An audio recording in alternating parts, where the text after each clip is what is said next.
So why don't you tell me what you remember about Grandpa? Memories of my grandfather. Being a 19th century man, you have to understand he was old. He was old when I first knew him. As I said, my grandmother was dead. And I think that if you do the math when you see how old my dad was and Brady was probably 40 or older when my dad was born. So Brady would have been older than I am now. Plus being from growing up in an era of only horses and where the only fun is rolling, that iron hoop down the dirt street or whatever. People in that day were different, it was a different deal. So he was, as a little boy, he was, I suppose, like a really rough old guy is the way I remember him. The one thing that I remember real clearly, as my father once told me, that all he knew is when Brady was in school, maybe the way the English language worked then, is they taught you that "damn it" is used at the beginning of every sentence. And that wasn't far off from Brady. And maybe just as a little kid you don't see it that way, or maybe it didn't seem as different to people as when you're a child, but I do remember even when my cousins lived with Grandpa, the older ones, older boys, or when my dad was going to do anything, I don't remember him ever asking anything. The first time he would say things such as, "Damn it, are you going to feed the animals?" That type of thing. That was kind of the feel of the whole deal. Had a great laugh though. Enjoyed us all. I think he really did enjoy having his family around because we were always here. He was missing 2 fingers. A pointer and middle finger of the same hand, which wasn't odd in those days. Just in that men who worked around machinery, you'd go and they could make a mistake once.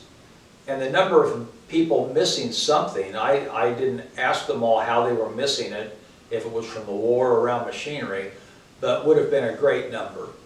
I often think when I came out to the farm, sometimes when Brady's friends were over and people were over, it was like a scene out of that movie, out of that TV show Twin Peaks. And that I swear I was here one day when nobody had everything.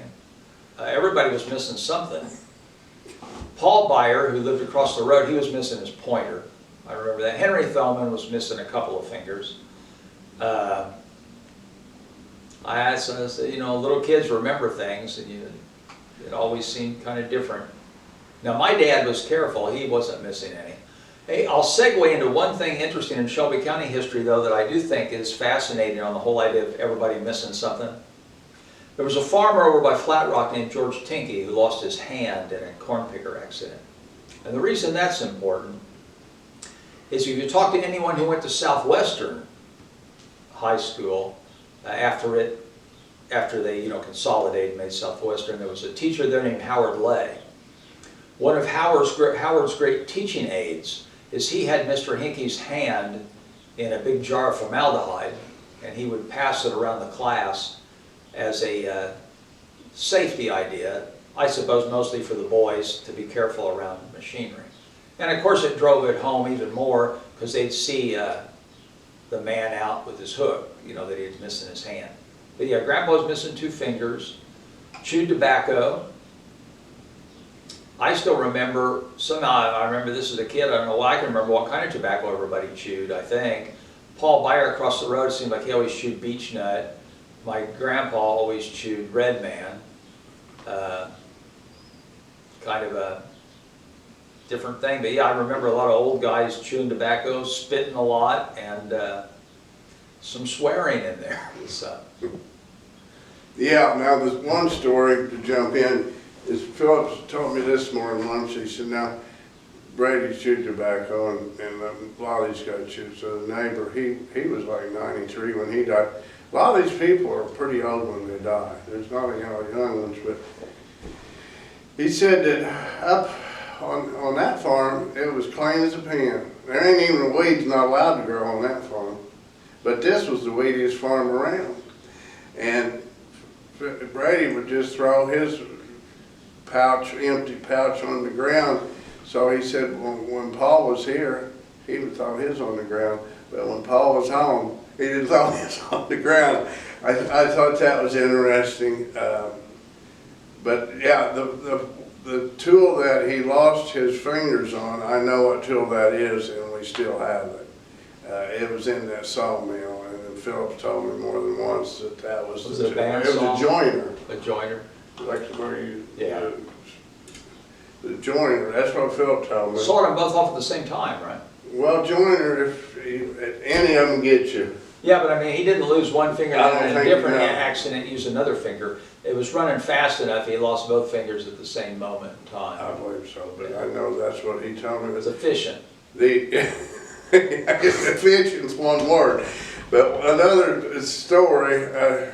Tell a couple stories and let Kris get his energy back. You may have already heard this story, but I like this one. I've told it before. See the Meltzers here? They come from Germany. They come up to New Orleans, and they bought this farm, and this was the last tract. And this Kentuckian had inherited it because his dad was a speculator. And his dad died, and he inherited this farm, and he couldn't make it go. But we actually have the deed and the will to where they bought this farm in 1857. Oh, I've got a bathroom story that I like. Gotta have a good bathroom story. But anyway, this quick one.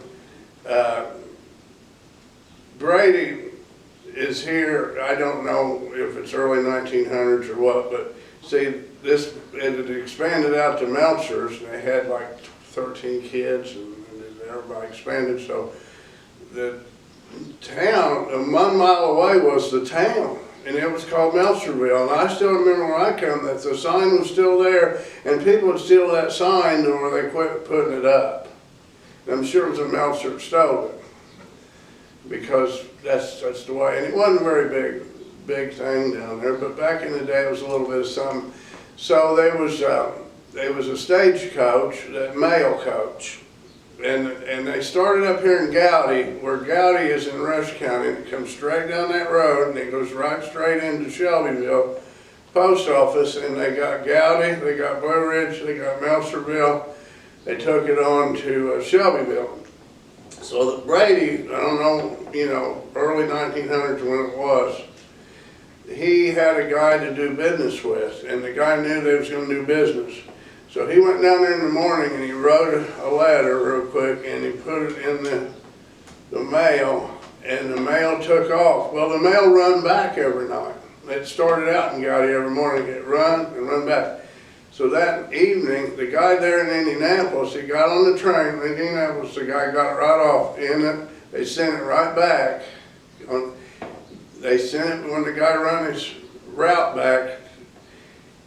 Brady went down there to the post office and got that letter the same day.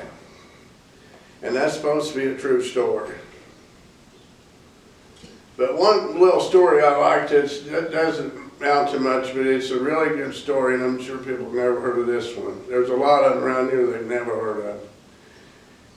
Betty and Martha was Brady's kids. Betty, Martha, and Philip. They all lived into their 90s. So they had workers. Brady always had workers. Kris probably knowed them, I didn't, but they always had workers.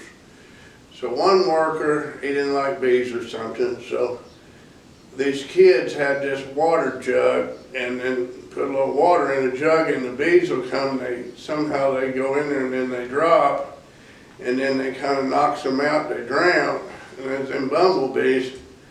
So they went and they seen that, and they thought that's the greatest thing, so they poured them bees out, and they're stunned or whatever.